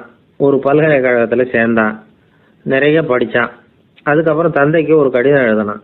தந்தையே, நான் நிறைய படிச்சுட்டேன், இனிமேல் நாடு திரும்பலாம்னு நினைக்கிறேன் அப்படின்னு எழுதினான். மன்னருக்கு ரொம்ப மகிழ்ச்சி. அதாவது புள்ள படிச்சுட்டான் அப்படிங்கிற ஆனந்தம். உடனே பையன் திரும்பி வர்றதுக்கு ஏற்பாடு பண்ணார். இளவரசன் நாடு திரும்பினான். அதை கொண்டாடுறதுக்காக அரண்மனையில் ஒரு பெரிய விருந்துக்கு ஏற்பாடு பண்ணியிருந்தாங்க. முக்கியமானவங்கள்லாம் அதில் கலந்துக்கிட்டாங்க. அந்த விருந்துக்கு முனிவர் ஒருத்தரும் வந்திருந்தார். அவர் இளவரசன் கிட்ட போய் உட்காந்து விசாரிக்கிறார். என்னப்பா, எப்படி படிச்சிருக்கிற அப்படின்னு கேட்டார். நிறைய படிச்சுட்டு வந்திருக்கிறேங்க அப்படின்னா அவன். என்னெல்லாம் படித்த அப்படின்னாரான். எல்லாத்தையும் விவரமாக சொல்லியிருக்கிறான். அவன் அப்படி சொல்லிட்டு இருக்கும் பொழுதே முனிவர் என்ன பண்ணார், தன்னுடைய மோதிரத்தை கழட்டி உள்ளங்கையில் வச்சு அப்படியே மூடிக்கிட்டாரான். அப்படியே கையை நீட்டி அவன் முன்னாடி காட்டினார். இதை பாருப்பா, என் கைக்குள்ளே என்ன இருக்குது சொல்லு பார்க்கலாம் அப்படின்னாரான். இளவரசன் ஒரு கணம் யோசிச்சான். அதுக்கப்புறம் உங்கள் கைக்குள்ளே இருக்கிறது வட்டமான ஒரு பொருள், நடுவில் ஒரு துளை இருக்கும் அப்படின்னானா. முனிவர் திகைச்சு போட்டார். பையன் பெரிய அறிவாளி ஆகிட்டான் போல இருக்க அப்படின்னு நினச்சிட்டார். அதுக்கப்புறம் கேட்டார், சரி, என் கையில் இருக்கிறது வட்டமான பொருள், நடுவில் துளை இருக்குங்கிறத சொல்லிவிட்டேன், அதோட பேர் என்ன, அதை சொல்லு அப்படின்னாராம். இளவரசன் கொஞ்சம் யோசனை பண்ணியிருக்கான். அப்புறம் சொன்னானா, முனிவரே, நான் படித்த விஞ்ஞானம் உங்களுக்கு பதில் சொல்கிறதுக்கு உதவலை, இருந்தாலும் பதில் சொல்கிறேன், அது ஒரு வண்டி சக்கரம் அப்படின்னானா. இப்போதான் முனிவர் யோசிச்சாராம். அவருக்கு புரிஞ்சுதான், அதாவது முட்டாளை படிக்க வைக்கலாம், ஆனால் சிந்திக்க வைக்க முடியாது அப்படிங்கிறத அவர் புரிஞ்சுக்கிட்டாராம். தகவல் அறிவு ஞானமாகாது அப்படிங்கிறார் ஓஷோ. ஏன்னா தகவல்கள் மாறுதலை ஏற்படுத்துறது இல்லை, ஆனால் ஞானம்ங்கிறது மாறுதலால் உண்டாகக்கூடிய ஒன்று. அதுதான் ரெண்டுக்கும் உள்ள வித்தியாசம். மனம் சரியான வழிக்கு வரணும், அதுக்கப்புறம் படிக்கிற கல்வி தான் உண்மையான கல்வி. சரி, மனம் சரியாக வர்றதுக்கு என்ன வழி அப்படின்னு கேட்டால், மனிதன் முழு மாறுதலுக்கான வழிமுறை தியானம்தான் அப்படிங்கிறார் அவர். அதனால தான் நிறைய படிச்சிருக்கேன்னு சொல்கிறவன் எல்லாம் ஞானம் உள்ளவன் நினச்சிடக்கூடாது. ஒருத்தர் இன்னொரு பெரிய மனிதரை அழைச்சிட்டு அறிமுகப்படுத்தினாராம். சார் நிறைய படிச்சிருக்கார், 3 MA வாங்கியிருக்கார், ஆனால் ஒரு விஷயம், அப்பப்போ கொஞ்சம் திருடுவார், அவ்வளவுதான், மற்றபடி அவர் ஒரு பெரிய அறிவாளி தான் அப்படின்னாராம். ஒரு ஊரில் ஒரு மன்னர் இருந்தார். அந்த ஊரில் அடிக்கடி சேவல் சண்டை நடக்கிறது வழக்கம். அரண்மனையில் ஒரு ஆள் இருந்தான். மன்னருக்காக அவன் ஒரு சேவல் வாங்கிட்டு வந்தான். சண்டை போடுறதுக்காக அந்த சேவலை தயார் பண்ணிகிட்டு இருந்தான். கொஞ்ச நாள் ஆச்சு. மன்னர் அந்த ஆளை கூப்பிட்டார். என்னப்பா சேவல் தயாராகிட்டுதா அப்படின்னு கேட்டார். இன்னும் அது தயாராகல மன்னா, இன்னும் வளரல, அதுக்கான தகுதி இன்னும் அதுக்கு வரல அப்படின்னா. எதனால் அப்படி சொல்கிறேன்னாரு. கோபம் ரொம்ப கடுமையாக இருக்குது அப்படின்னா. சரி அப்படின்னு விட்டுட்டார். மறுபடியும் கொஞ்ச நாள் ஆச்சு. இப்போ எப்படி நிலைமை, சேவல் தயாரா அப்படின்னார். இன்னும் இல்லை அரசே, மற்ற சேவல் எங்கேயாவது கூவுற சத்தம் கேட்டால் உடனே இது பரபரப்பாயிடுது. பக்கத்தில் ஒரு சேவலின் நிழலை கண்டா கூட இது பரபரப்பாயிடுது அப்படின்னா. சரி இன்னும் கொஞ்ச நாள் ஆகட்டும்னு விட்டுட்டார். கொஞ்ச நாள் ஆச்சு. இப்போ மறுபடியும் விசாரித்தார். இன்னும் நம்ம சேவலுக்கு அந்த தகுதி வரலமன்னா, போராட்ட உணர்வு அதுக்கு இன்னும் இருந்துக்கிட்டு தான் இருக்குது. உள்ளே மெதுவாக தான் எரிய ஆரம்பிச்சிருக்குது போராட்ட உணர்வு. அப்படி இருக்கக்கூடாது, அது பற்றி எரிய வேண்டாமா அப்படின்னா. இன்னும் கொஞ்ச நாள் ஆச்சு. இப்போ எப்படின்னு கேட்டார். இப்போ அவன் சொன்னான், மன்னா கிட்டத்தட்ட அது போருக்கு தயாராகிட்டுது அப்படின்னு நினைக்கிறேன்னா. எதனால் அப்படி சொல்கிற அப்படின்னு கேட்டார். மற்ற சேவலின் குரலை கேட்டால் அது அசைகிறதே இல்லை, ஒரு பொம்மை மாதிரி ஆயிடுது. அதுக்கு உள்ள ஒரு நுட்பமான விழிப்புணர்வு வந்துட்டுது. அதனால் அது அமைதியாக இருக்குது, மௌனமாக இருக்குது. இனிமேல் அதுக்கு இணையான சேவலே கிடையாது. வெற்றி பெற அது போராட வேண்டிய அவசியமே இல்லை. அதை பார்த்த உடனே எதிரி சேவல்கள் பயந்துட்டு ஓடி போடும் அப்படின்னு சொன்னானான். அந்த சேவலை வளர்த்தவர் சி சிங் சு அப்படின்னு பேர். இந்த சுசுகி சொன்ன கதையும் அது. ஞானிகள் என்ன சொல்கிறாங்க தெரியுமா? அந்த சேவலின் ரகசியத்தை நீயும் கற்றுக்கொள், நீ அப்படி ஆயிடு, சண்டை போடாமலே வெற்றிகள் பெறுகிற நுட்பத்தை புரிந்துகொள். இதுதான் ஞானிகள் உபதேசம். ஒரு குருக்கிட்ட ஒருத்தன் போயிருக்கிறான். எனக்கு சண்டை போட கற்றுக் கொடுங்கண்ணா. அதுக்கு என்ன செய்யணும்னார். என்ன உங்கள் மாணவனாக சேர்த்துங்கண்ணா. சரி இப்போ உன்னுடைய பலம் என்னன்னு கேட்டிருக்கார். இப்போ நான் தனி ஆளாக இருந்து ஒரு 100 பேரை சமாளிப்பேன் நானா. சரி அப்படின்னா என்னுடைய மாணவனாக உன்னை சேர்த்துக்கிறேன்ருக்கார். சேர்த்துக்கிட்டார். 6 மாதம் பயிற்சி கொடுத்தார். அதுக்கப்புறம் இவனை கூப்பிட்டு கேட்டார், இப்போ உன்னுடைய திறமை எவ்வளவுன்னு. இப்போ நான் தனி ஆளாக இருந்து ஒரு 50 பேரை சமாளிப்பேன் நானா. இன்னும் உனக்கு பயிற்சி தேவைன்னாராம். தொடர்ந்து சில நுட்பங்களை எல்லாம் சொல்லி கொடுத்துருக்கிறார். 1 வருஷம் ஆச்சு. எல்லாத்தையும் கற்றுக் கொடுத்துட்டார். அப்புறம் கூப்பிட்டு கேட்டார், இப்போ உன்னுடைய திறமை எப்படிப்பா, எதிரிகள் எத்தனை பேரை உன்னால் சமாளிக்க முடியும்னாராம். அவன் சொன்னான், ஐயா எதிரிகளின் பலம் என்னங்கிறத புரிஞ்சிக்காம அதை நான் சொல்ல முடியாதுன்னு நானும். இனிமேல் உனக்கு பயிற்சி தேவையில்லை, போயிட்டு வான்னு அனுப்பி வச்சுட்டாரான். ஒரு உண்மையை நாம் புரிஞ்சுக்கணும். அதாவது அடிக்கிறதுக்கு நமக்கு துணிச்சல் தேவையில்லை, அடிக்காமல் இருக்கிறதுக்கு தான் துணிச்சல் தேவை. அடித்தா திருப்பி அடிக்கிறவன் மன உறுதி உள்ளவன் இல்லை, அடித்தா திருப்பி அடிக்காமல் இருக்கிறான் பாருங்க, அவன் தான் மன உறுதி உள்ளவன். ஒருத்தன் தலை தெறிக்க வேகமாக ஓடிக்கிட்டு இருந்தான். எங்கடா ஓடுற அப்படின்னா, எதுக்க வந்தவன். ஒரு சண்டையை நிறுத்தத்தான் இப்படி ஓடுறேன் அப்படின்ட்டுருக்கான். யாருக்கும் சண்டை, எனக்கும் இன்னொரு ஆளுக்கும் சண்டை அப்படின்னு நானும். அவன் எது ரொம்பவும் கஷ்டமான காரியம் அப்படின்னு கேட்டார் ஒருத்தர். ஒருத்தருக்கு ஒருத்தர் சண்டை போடாமல் இருக்கிறது தான் ரொம்ப கஷ்டமான காரியம் அப்படின்னு தோணுது. ஒரு நாட்டுக்கும் இன்னொரு நாட்டுக்கும் சண்டை, நாட்டுக்குள்ளேயே ஒரு குரூப்புக்கும் இன்னொரு குரூப்புக்கும் சண்டை. ஏன் சண்டை போட்டுக்கிறீங்கன்னு கேட்டு பாருங்கள். நாங்கள் சமாதானத்துக்காக தான் சண்டை போட்டுக்கிறோம் அப்படிம்பாங்க. வாழறதுக்காக பிறந்த மனுஷன் லட்சியத்துக்காக உயிரை விட தயார் அப்படின்னு சொல்லிகிட்டு இருப்பான். அப்படி உயிரை விடுறவங்கள நாமளும் பாராட்டுவோம். ஆனால் ஒன்றுமில்லாத விஷயங்களுக்கெல்லாம் சண்டை போடுறவங்களெல்லாம், அப்படிப்பட்டவங்களையும் சரி உயிரை விடுறவங்களையும் சரி என்னென்னு சொல்கிறது. யுத்தங்களாலேயும் சண்டைகளாலேயும் நாம் அடையிறது என்னங்கிறது ஒரு பக்கம் இருக்கட்டும், இழக்கிறது என்ன தெரியுமா? ஏராளமான உயிர்கள். ரத்தம் சிந்துறதுக்கு நான் தயார் அப்படின்னு மார்தட்டி சொல்லலாம். ஆனால் ரத்தம் சிந்தினா உயிர் காத்துக்கிட்டு இருக்க தயார் இல்லை. அதாவது உயிர் நமக்காக காத்துக்கிட்டு இருக்க தயார் இல்லை. இழக்கிற ரத்தத்தை ஈடுகட்டினா தான் உயிரை காப்பாற்ற முடியும். அதனால் இது சம்மந்தமாக ஆராய்ச்சி செய்கிற கட்டாயம் ஏற்பட்டு போச்சு. அதோட விளைவாக புதுசாக ஒன்றை கண்டுபிடிச்சிருக்கிறாங்க. அதுதான் செயற்கை ரத்த பொடி. இப்போ இந்த திடீர் சாம்பார் பொடி, திடீர் ரசப்பொடி, திடீர் காப்பி பொடி இப்படிலாம் சொல்கிறோம்ல, அது மாதிரி இது திடீர் ரத்த பொடி. இஸ்ரேல் ஒரு சின்ன நாடு, மக்கள் தொகை குறைச்சல், அதோட போர்கள் வேறு. அதனால் காயம்பட்டவங்களை காப்பாற்றியே தீர வேண்டிய கட்டாயம். காப்பாற்றணும்னா ரத்த இழப்பை தடுக்கணும். அப்படின்னா உடனடியாக புது ரத்தம் செலுத்தி ஆகணும். திடீர்னு ரத்தம் வேணும்னா எங்கே போகிறது? அதுவும் கிடைக்கிற ரத்தம் சேர்கிற குரூப்பாக இருக்கணும். ஒரு வேடிக்கை பார்த்தீங்களா, நான் வேறு குரூப்பு நீ வேறு குரூப்புன்னு இவன் சண்டை போடுறான். இதில் அடிபட்டவனுக்கு ரத்தம் கொடுக்க போனால் அதுலேயும் அது வேறு வேறு குரூப்பாக இருக்குது. அது ரத்தமும் வேறு வேறு குரூப்புன்னு சொல்லிகிட்டு இருக்குது. எந்த குரூப்பு ரத்தம் வேணும், அது உடனடியாக கிடைக்கலன்னா என்ன பண்ணுறது? இப்படிப்பட்ட கஷ்டம்லாம் நமக்கு வந்துடுது. இதுக்காக தான் விஞ்ஞானிகள் இந்த ரத்த பொடியை கண்டுபிடிச்சிருக்கிறாங்க. அதாவது ஒரு ஆள் அடிபட்டு போட்டான்னு வச்சுங்களேன், அவனுக்கு ரத்தம் கிடைக்கல, உடனே என்ன பண்ணலாம்? இந்த சுத்தப்படுத்தப்பட்ட தண்ணீரை கொஞ்சம் எடுத்துக்க வேண்டியது, அதில் இந்த ரத்த பொடியை கரைக்க வேண்டியது. இப்போ இந்த செயற்கை ரத்தம் வந்து தயாராகிட்டுது. இதை அந்த ஆள் உடம்புல ஏற்றி விட்டுற வேண்டியது. இயற்கையாக நம்ம உடம்பில் இருக்கிற ரத்தம் என்னென்ன வேலை செய்யுதோ அதே வேலையை இதுவும் செய்யும். அதாவது ஆக்சிஜனை உடம்புல எல்லா இடத்துக்கும் எடுத்துகிட்டு போகுது. அந்த வேலையை இந்த செயற்கை ரத்தமும் செஞ்சுருது. ஆனால் ஒரு விஷயம், இந்த செயற்கை ரத்தம் ஒரு அவசரத்துக்கு தான் உபயோகப்படுத்தலாம், ஒரு முதல் உதவி மாதிரி. அதை அப்படியே நிரந்தரமாக விட்டுற முடியாது. பின்னாடி வந்து தேவையான குரூப்பு உண்மையான ரத்தம் கிடைச்ச உடனே அதை செலுத்திக்கணும். உண்மையான ரத்தத்தை 20லேருந்து 40 நாள் வரைக்கும் தான் பாதுகாக்க முடியும். அதுவும் குளிர்பதன பெட்டியில். அதுக்குள்ளே உபயோகப்படுத்தலைன்னா அது வீணாக போயிடும்.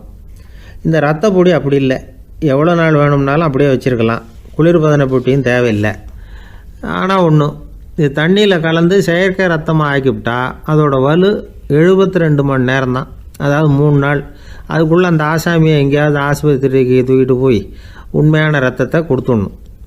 சண்டையில் அடிபடுறவங்க, சாலை விபத்தில் அடிபடுறவங்க, இவங்களுக்கெல்லாம் அவசரத்துக்கு கை கொடுத்து உதவுறது இந்த செயற்கை ரத்த பொடி. அதுக்கப்புறம் நாம் கொடுக்குற ரத்தம் தான் அவங்கள காப்பாற்றணும். இன்றைக்கி வந்து ரத்தத்தை தானமாக கொடுக்க தயாராக இருக்கிற நல்ல உள்ளங்கள் ஏராளம். எவ்வளவு ஆக்சிடெண்ட்டு, ஆப்ரேஷன், இதில் சம்மந்தப்பட்டவங்களை வந்து காப்பாற்றுறது நாம் தானமாக கொடுக்குற ரத்தம் தானே. ஒரு ஆக்சிடெண்ட்டு, ஒரு ஸ்கூட்டர் ஒரு ஆள் மேலே மோதி விட்டுது, பார்த்து வரக்கூடாதா அப்படின்னா அந்த ஆள், நீ தான் பார்த்து நடக்கணும், ஏன்னா 20 வருஷமாக நான் அந்த ஸ்கூட்டரை ஓட்டிகிட்டு இருக்கிறேன் அப்படின்னானா இவன். இதுக்கு அவன் சொன்னானா, நீ தான் பார்த்து ஓட்டணும், ஏன்னா 40 வருஷமாக நான் இப்படி நடந்துக்கிட்டு இருக்கிறேன் அப்படின்னானா. ஒருத்தர் அவசரமாக போய்கிட்டு இருந்தார்.